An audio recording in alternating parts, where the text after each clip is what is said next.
नमस्कार मित्रांनो, भूगोलाचा पेपर अशा स्वरूपाचा आजचा भूगोलाचा पेपर होता। तर या पेपरमध्ये याचे जे काही आन्सर कीज आहेत त्या आन्सर कीज आपण इथं सविस्तररित्या पाहू शकता आजचा हा भूगोलाचा पेपर। तर यातला पहिला प्रश्न आहे, ब्राझीलचा सर्वाधिक भूभाग उच्च भूमीचा आहे असं त्याचं उत्तर आहे मित्रांनो।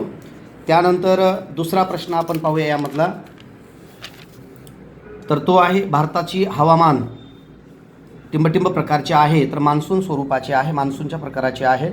त्यानंतर पुढचा प्रश्न आहे तीन नंबरचा, साग हा वृक्ष प्रामुख्याने टिंबटिंब वनात आढळतो, तर पानझडी वनामध्ये तो आढळतो, पानझडी त्याचं उत्तर आहे।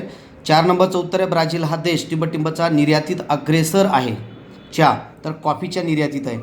त्यानंतर वेगळा घटक ओळखा, भारतातील राज्य मध्य प्रदेश, मेघालय आणि महाराष्ट्र हे आहेत, पर मारान्नाहो हे भारतातील राज्य नव्हे।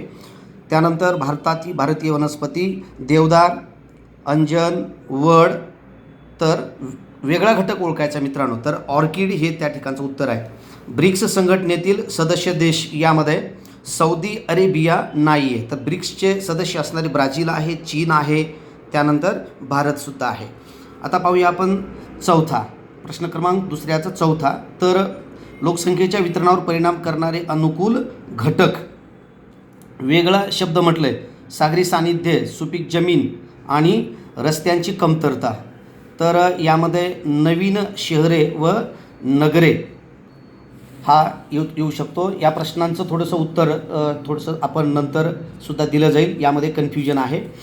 त्यानंतर विधानी चुकी बरोबर, यामध्ये प्रश्न क्रमांक 3मध्ये पहिला हा चुकीचा आहे, त्यानंतर दुसरा हा बरोबर आहे। गंगा नदीचा उगम यमुनोत्री हिमनदीतून होतो, गंगा नदीचा उगम यमुनोत्री हिमनदीतून होतो, तर मित्रांनो हे चुकीचं आहे, हे गंगोत्री आहे, हे चुकीचं आहे मित्रांनो।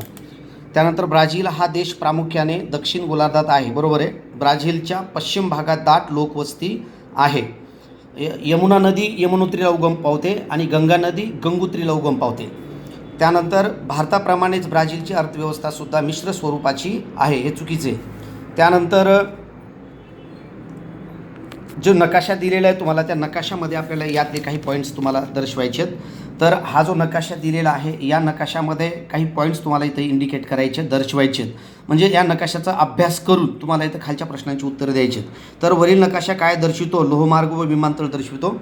त्यानंतर दुसऱ्या प्रश्नामध्ये आपण पाहूया, नकाशातील पूर्व किनारपट्टीवरील कोणत्याही 2 विमानतळाची नावे द्या, तर मित्रांनो यामध्ये कोणत्याही 2 विमानतळाची जर नावं द्यायची असतील तर यामध्ये चेन्नई आहे, विशाखापट्टणम आहे, त्यानंतर रामेश्वरम आहे, हे या ठिकाणचे उत्तर येऊ शकतात नकाशातील, ठीक आहे। त्यानंतर तिसरा, नकाशात कोणत्या राज्यात लोहमार्ग आढळत नाहीत, तर नकाशामध्ये इथं जर पाहिलं आपण तर हे जम्मू आहे, त्यानंतर इकडे पूर्वोत्तर जे राज्य आहेत यामध्ये अरुणाचल प्रदेश असेल, मिझोराम असेल, हे या ठिकाणची नावं येऊ शकतात। सिक्कीममध्ये सुद्धा लोहमार्ग नाहीत मित्रांनो, इथं सिक्कीम राज्य येतं, तर या ठिकाणी सिक्कीममध्ये सुद्धा लोहमार्ग नाही आहे। त्यानंतर पुढचा प्रश्न, मुंबई मंगळूर दरम्यान असलेले रेल्वे स्थानक कोणते? मुंबई मंगरूळ रेल्वे स्थानक कोणते म्हटलं आहे? मुंबई ते मंगरूळ, तर वास्को द गामा आहे मित्रांनो, इथे नजर चुकून राहिलेले माझ्याकडनं लिहायचं, हे वास्को द गामा हे उत्तर आहे त्याचं, वास्को द गामा हे, ओके। त्यानंतर पुढचा, नकाशातील सर्वात उत्तरेकडील विमानतळाचे नाव लिहा। नकाशामध्ये जे दर्शविले तेच, नकाशामध्ये सर्वात उत्तरेकडील विमानतळ इथं दाखवलेलं आहे दिल्ली, हे दिल्ली आहे, पण तसं जर वर पाहिलं तर शिमल्याला आहे, जम्मूला आहे, डेहराडूनला आहे, परंतु नकाशात दर्शविले दिल्ली, तर आपणास दिल्लीचं दाखवावं लागेल। त्यानंतर पुढचा प्रश्न आपण यामध्ये पाहूया, इथे या नकाशावरनं काही माहिती द्यायची तुम्हाला इथे, तर वरील दोन्ही आलेख काय दर्शवितात म्हटलं, हे आलेख काय दर्शवितात, तर लिंग गुणोत्तर दर्शवितात। त्यानंतर कोणत्या देशात पुरुषांची संख्या जास्त आहे? ब्राझील। त्यानंतर कोणत्या देशात दर 1000 स्त्रियांची संख्या जास्त आहे? तर ब्राझीलमध्येच आहे। त्यानंतरचा पुढचा प्रश्न यामध्ये आपण पाहूया, तर 2001 नंतर कोणत्या देशांची स्त्रियांची संख्या झपाट्याने वाढली आहे? तर ब्राझील। त्यानंतर भारतातील 1961ला भारतातील दर 1000 स्त्रियांची संख्या किती होती? तर 940 होती मित्रांनो, हे 940 आहे बघा, हे इथून सुरुवात झालेला ग्राफ 1961चा ग्राफ। त्यानंतर पुढं पाहूया आपण, कोणत्या देशात दर हजारी स्त्रियांची संख्या 1000पेक्षा जास्त आहे? तर ते सुद्धा उत्तरवरच्या नकाशामध्ये जर पाहिला तुम्ही तर ब्राझील आहे.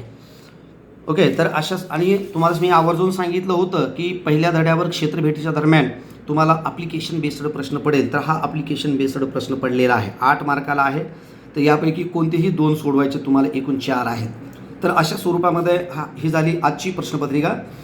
तर आज संध्याकाळी आपण 8 वाजता लाईव्ह सेशनमध्ये भेटूया.